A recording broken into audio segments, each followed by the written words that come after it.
Assalamualaikum warahmatullahi wabarakatuh. Bismillah walhamdulillah wassalatu wassalamu ala rasulillah wa ala alihi wa atba'ihi wa man walah wala hawla wala quwata illa billah.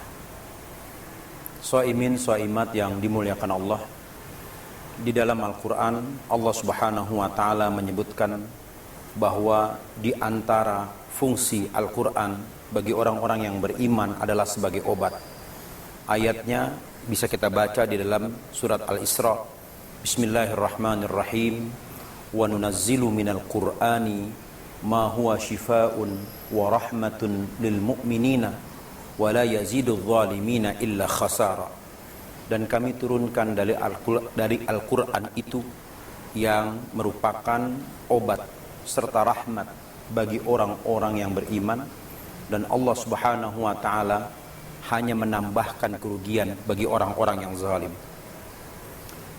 Al-Quran sebagai obat, maknanya adalah bahwa Al-Quran Allah turunkan sebagai penyembuh bagi orang-orang yang percaya, penyembuh dari hati yang luka, penyembuh dari semangat yang kendor.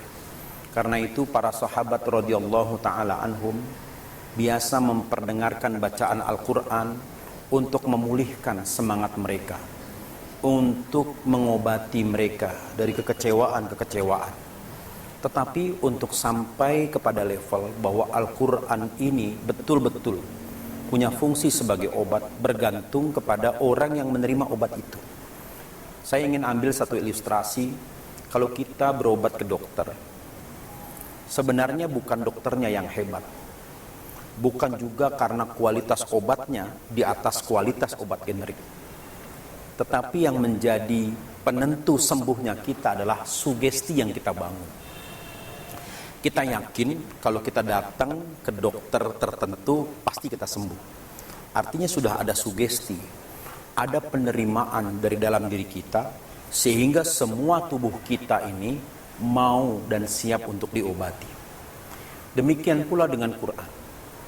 Quran hanya berfungsi sebagai obat jika orang yang menjadikan Quran, orang yang membaca Quran itu terlebih dahulu dia punya sugesti, dia punya trust, punya kepercayaan terhadap Al-Quran itu sendiri. Nah, yang menjadi masalah adalah banyak orang yang membaca Quran tapi dia tidak percaya dengan janji-janji yang disebutkan di dalam Quran. Tidak sedikit orang yang membaca Al-Quran, bahkan dia mengkaji Quran, dia tidak punya sugesti terhadap dirinya sendiri untuk menerima pesan-pesan dan tawaran-tawaran yang diberikan oleh Quran. Ini yang menjadi masalah. Sehingga Quran hanya sekedar sebagai penghias belaka. Ketika kita punya masalah, kita hanya membaca Quran sampai capek, tapi masalahnya tidak pernah selesai. Kita hanya menjadikan Quran sebagai tempat kita melakukan eskapasi atau pelarian dari masalah. Oke lah, biar kita nggak pusing, biar kita nggak stres, kita baca Quran. Tapi apa yang kita dapat dari bacaan Quran itu? Ini sama halnya dengan kita melaksanakan ibadah saum, sebagaimana yang dikatakan oleh Nabi, kam min shaimin laisa lahu min siyamihi illa al-'atash wal ju'. Memang banyak orang yang berpuasa, kata Nabi, tapi dia tidak mendapatkan apapun dari puasa, hanya lapar dan haus. Demikian pula halnya dengan Al-Quran. Banyak orang yang baca Al-Quran, orang yang mempelajari Quran, tapi apa yang dia pelajari tidak mengubah perilaku dia supaya sesuai dengan Quran. Pada pertemuan yang lalu saya pernah mengatakan bahwa Rasulullah SAW bersabda, Innallaha yarfa'u bihadzal Qur'ani aqwaman, bahwa Allah subhanahu wa ta'ala mengangkat derajat satu kaum dengan Quran ini, wa yadha'u bihi akharin, dan juga dengan Al-Quran Allah jatuhkan kedudukan satu kaum. Pertanyaannya yang pernah saya sampaikan sebelumnya adalah, kita berada di posisi yang mana?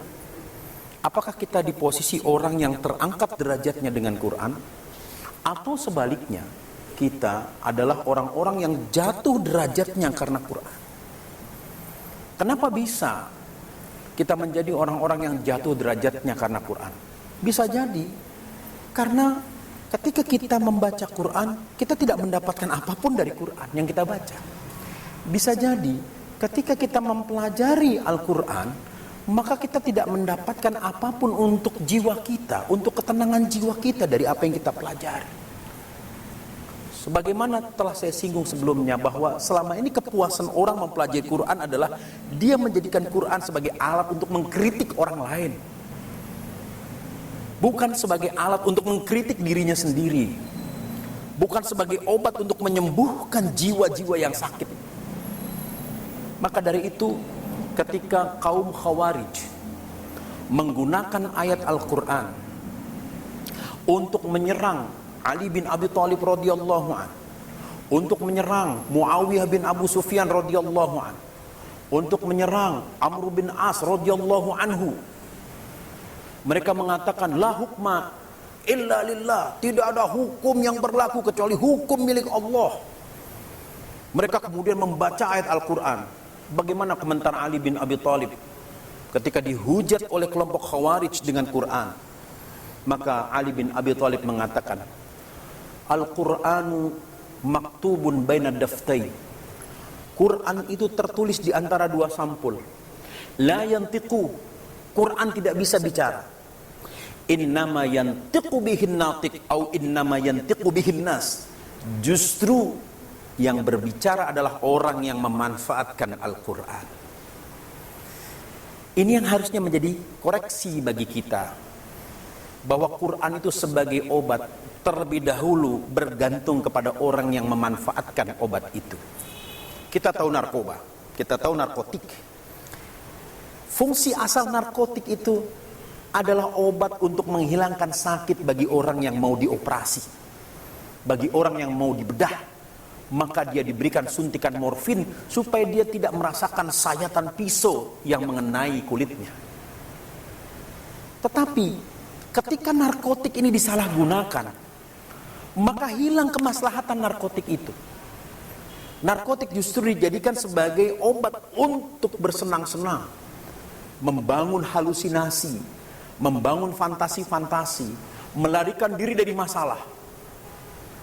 Kira-kira ada yang hampir mirip dengan orang yang memanfaatkan Quran hanya sebagai fantasi, sebagai alat untuk melarikan diri, bukan alat untuk mengobati dirinya sendiri. Maka Quran punya fungsi sebagai obat, bergantung kepada pengguna dari obatnya. Obat untuk apa? Obat untuk membersihkan hati kita. Inilah yang dikatakan di dalam Quran surat Al-Jum'ah, wa yuzakkihim.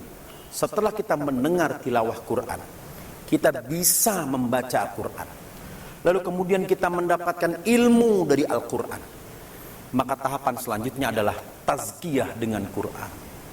Bisakah kita membersihkan jiwa-jiwa kita yang kotor ini dengan Quran?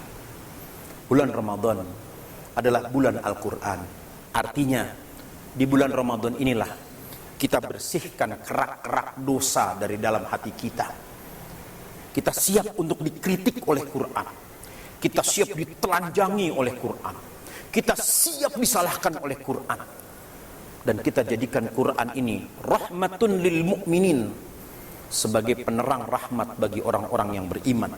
Sehingga ketika kita melihat sesama kita sebagai muslim, kita melihat orang lain yang seagama dengan kita, maka tatapan kita adalah tatapan rahmat dari Al-Quran, tatapan kasih sayang, tatapan yang membebaskan mereka dari kesesatan, tatapan yang menyelamatkan mereka, dan yang paling penting lagi adalah tatapan yang membuat mereka semakin dekat dengan Al-Quran, semakin dekat dengan orang-orang yang sama-sama membaca Quran, dan semakin dekat dengan orang yang pertama kali menyampaikan Quran kepada manusia, yaitu Nabi Muhammad sallallahu alaihi wasallam.